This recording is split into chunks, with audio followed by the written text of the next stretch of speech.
C'est l'heure du journal sur les Volcan News. Mesdames, Messieurs, bonjour et bienvenue à suivre cette grande session d'actualité qui s'ouvre par les principaux titres. L'actualité est dominée par la dégradation préoccupante de la situation sécuritaire dans l'est de la RDC. Sur les terrains, les signes d'une intensification des combats se multiplient. Des renforts massifs en eau et en munitions sont signalés dans plusieurs localités du nord et sud Kivu, où les forces armées de la RDC et l'AFSA en 23 cherchent chacun à consolider leur position. Ces mouvements militaires nourrissent des craintes d'une nouvelle escalade du conflit alors que les populations civiles restent exposées. Et puis, dans les contextes tendus, le président de la République démocratique du Congo, Félix-Antoine Tshisekedi Tshilombo, a par une nouvelle fois effectué ce lundi 9 février 2026 une visite stratégique à Luanda en Angola. Objectif: relancer les efforts diplomatiques en faveur d'un cessez-le-feu et tenter de freiner la spirale de la violence à l'est du pays. Une rencontre de haut niveau qui intervient alors même que les réalités du terrain semblent contredire les engagements politiques. Voilà tout pour les titres, les détails dans un instant. La situation sécuritaire reste explosive dans l'est de la République démocratique du Congo, où les signaux d'une intensification de la guerre se multiplient. D'importants renforts en hommes et en munitions sont déployés dans plusieurs villages et localités du nord et du sud Kivu. Les forces armées de la RDC, appuyées par le Wazalendo, renforcent leur position, notamment autour de Minembwe, une zone hautement sensible. En face, les éléments de la FSA en 23 poursuivent leurs manœuvres sur plusieurs axes stratégiques. Cette dynamique militaire croisée, marquée par des préparatifs offensifs visibles, laisse craindre une reprise des combats à grande échelle. Sur le terrain, les populations vivent dans la peur permanente entre déplacements forcés, rumeurs d'attaques imminentes et absence de garanties sécuritaires durables. Détail. Sur le terrain, les forces armées de la RDC et les mouvements M23 cherchent chacun à consolider leur position, une dynamique qui laisse présager une intensification des combats dans plusieurs zones sensibles. Selon les sources proches du M23, ce mouvement fait état d'un déploiement continu d'éléments de FARDC appuyés par des contingents FDNP ainsi que des miliciens Maïmaï, notamment les Wazalendo autour de la zone de Minembwe. Cette concentration des forces est présentée comme un dispositif offensif progressif dans cette partie du Sud Kivu. Parallèlement, depuis dimanche, des mouvements jugés intenses des éléments du M23 sont signalés ou observés sur plusieurs axes stratégiques. Des camions de type Fuso ont quitté leur centre de formation de Tchanzu, situé à une dizaine de kilomètres de Bunagana en territoire de Rutshuru, pour rejoindre différentes lignes de front. Ces convois circulent aussi bien des jours que des nuits, traduisant une mobilisation soutenue. D'après nos informations, ces déplacements devraient se poursuivre essentiellement durant la nuit du lundi 9 février 2026. Déjà, des renforts significatifs ont été signalés dans la région de Nyantende et Nyangezi en direction de Kamanyola et Sangé.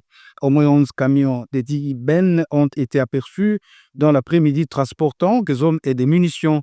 Ces mouvements ont été observés notamment sur l'axe Nyantende-Nyangezi, renforçant des capacités opérationnelles du mouvement sur ces fronts. Ces déploiements interviennent au lendemain de la cérémonie de clôture d'une session de formation militaire à Tchanzu, en territoire de Rutshuru. À l'issue de cette cérémonie, l'armée révolutionnaire congolaise, branche armée associée au M23, a annoncé l'intégration de 7532 nouveaux commandos. Selon les responsables du mouvement, cette intégration vise à accroître leur capacité opérationnelle sur l'ensemble des zones de confrontation. Dans le même temps, des mouvements ont également été signalés sur le lac Kivu.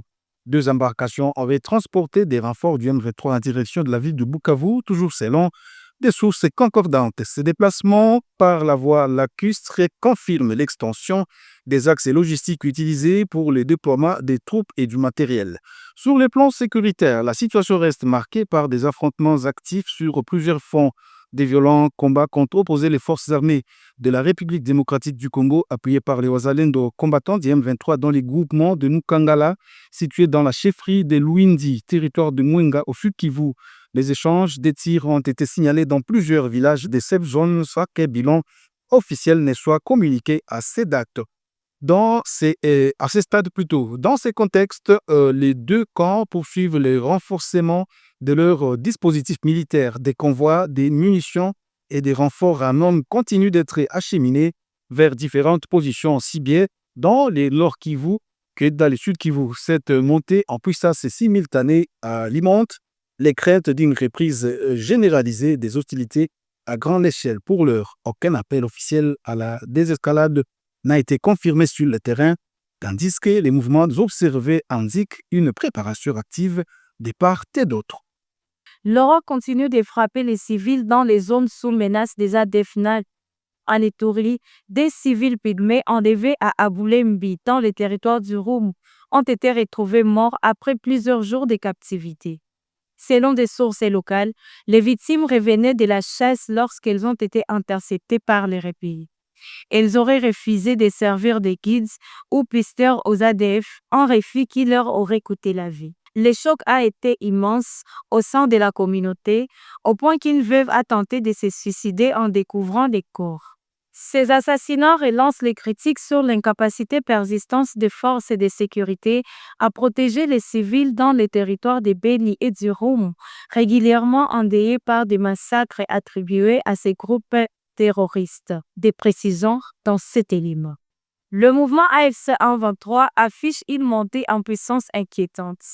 Après la clôture d'une session de formation militaire à Tchanzo en territoire de Rutshuru, le groupe armé a annoncé l'intégration de 7532 nouveaux combattants au sein de l'armée révolutionnaire congolaise ARC.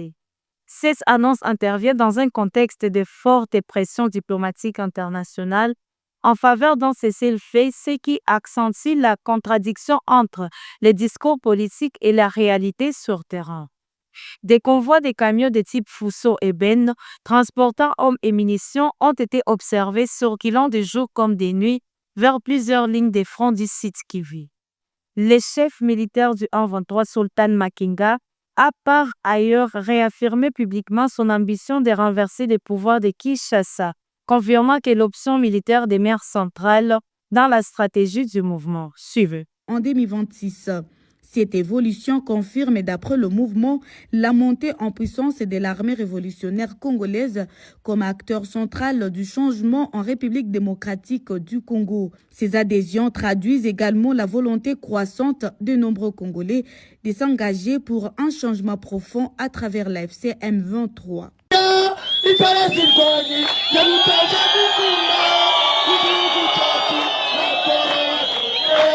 Les affrontements armés se poursuivent avec intensité dans plusieurs zones du site Kivu. Dans les groupements Mukangala en chefferie de l'une du territoire de Mwenga, de violents combats ont opposé les forces armées de la République démocratique du Congo appuyées par le Wazalendo aux éléments de l'AFC M23. Des échanges de tirs nourris ont été signalés dans plusieurs villages environnants, provoquant des mouvements de population vers les zones jugées plus sûres. À ce stade, aucun bilan officiel n'a été communiqué, mais des sources locales évoquent des dégâts matériels importants et des civils pris au piège des combats. Cette situation confirme l'élargissement des fronts actifs et la difficulté pour les forces gouvernementales de stabiliser durablement certaines zones malgré des annonces répétées de renforcements militaires. Et puis, face à l'aggravation de la crise sécuritaire, la diplomatie régionale tente de reprendre la main.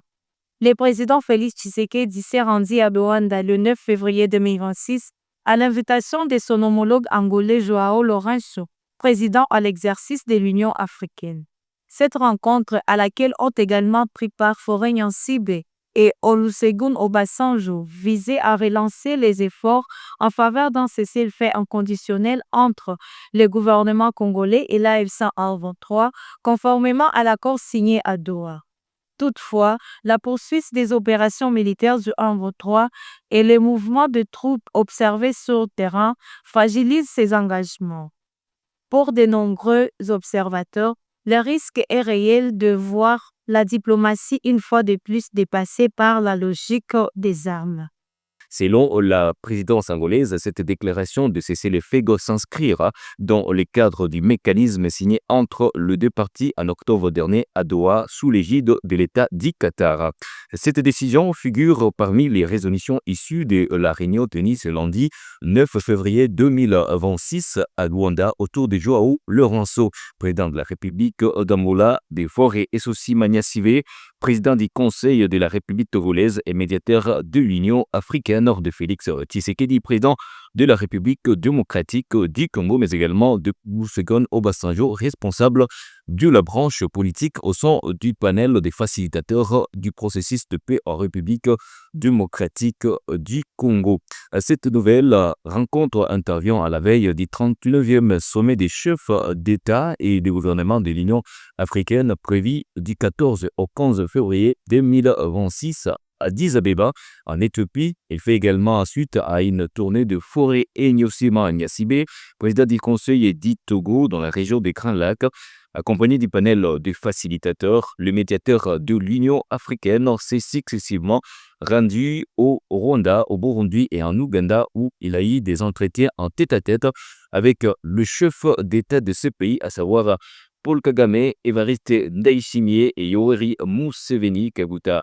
Avant cette tournée, le panel des facilitateurs s'était rendu à Kinshasa où il avait tenu une séance de travail avec le président de la République démocratique du Congo, Félix Tshisekedi. Les discussions ont porté principalement sur la situation sécuritaire dans l'est de la République démocratique du Congo, l'état d'avancement des initiatives diplomatiques en cours, ainsi que sur les moyens de renforcer la coordination entre les efforts de médiation régionaux et continentaux en vue de promouvoir la paix, la sécurité et la stabilité dans la région du Grand Lac. Dynamique diplomatique a été précédée par une réunion de haut niveau dédiée à Lomé au Togo le 17 janvier 2026 dernier, consacrée à la cohérence et à la consolidation du processus de paix en République démocratique du Congo et dans la région du Grand Lac. Initié par Forest Sossi Magnassibe, président du Conseil des ministres de la République démocratique du Congo, je parviens, cette rencontre a réaffirmé sa volonté de travailler en étroite coordination avec les États-Unis et le Qatar afin d'encourager les différentes parties à honorer leurs engagements. Et puis à l'issue de cette réunion de Lomé, l'Union africaine avait précisé l'architecture de sa médiation pour le processus de paix dans l'est de la RDC. Cette nouvelle architecture est placée sous l'autorité des Forêts et d'Ossi Magnassibe et appuyée par 5 co-facilitateurs, chacun chargé d'un volet spécifique, ainsi que par un secrétariat conjoint associant l'Union africaine et plusieurs organisations régionales. En séjour à Kinshasa, le secrétaire général adjoint de l'ONU chargé des opérations de paix, Jean-Pierre Lacroix, a rencontré plusieurs figures de l'opposition congolaise, issues notamment de l'ECID, Ensemble pour la République, le PPRD et l'LGD et d'autres formations. Ces leaders ont plaidé pour une décrispation politique urgente et un dialogue national implicite. Selon Jean-Baptiste Kassekwa, le processus de Doha et de Washington ne s'attaque pas aux causes profondes de la crise congolaise. Il estime que l'accord de Doha doit se limiter au cessez-le-feu, tandis que les questions politiques, institutionnelles et sociales doivent être débattues dans un cadre strictement national, celle capable de produire une paix durable. Dans un climat marqué par la montée des discours identitaires, la communauté Tutsi du Nord Kivu tente de désamorcer les amalgames. Son président David Karambi a publiquement pris ses distances avec l'AILSA en 23, affirmant que ces mouvements rebelles ne représentent en aucun cas l'ensemble des Tutsis congolais. Il rappelle que sa communauté est elle aussi victime de violences et de la stigmatisation liée au conflit. À travers un message fort, il a appelé au vivre ensemble et à la cohabitation pacifique entre toutes les communautés du pays. Donne-moi la paix et je te donnerai la paix, a-t-il déclaré, dans un contexte où les tensions communautaires sont souvent instrumentalisées par des acteurs armés et politiques. L'un des cadres de la communauté Tutsi s'exprime dans cette hymne. Je demande à ce que mes compatriotes de toutes les communautés de la RDC puissent recevoir notre main tendue vers eux, car nous les aimons tous. Donne-moi la paix, je te donnerai la paix. S'agissant de la deuxième question, vous avez bien posé la question en rapport avec les attaques de ces derniers temps entre les FARDC et le mouvement du 23 mars. Si notre communauté y prend part, je voudrais vous dire aux yeux du monde que notre communauté toute n'y est pour rien. Et j'en ai parlé tantôt, mais puisque c'est une question spécifique, je voudrais vous signifier que notre communauté n'y est pour rien. Bien au contraire, nous en sommes victimes.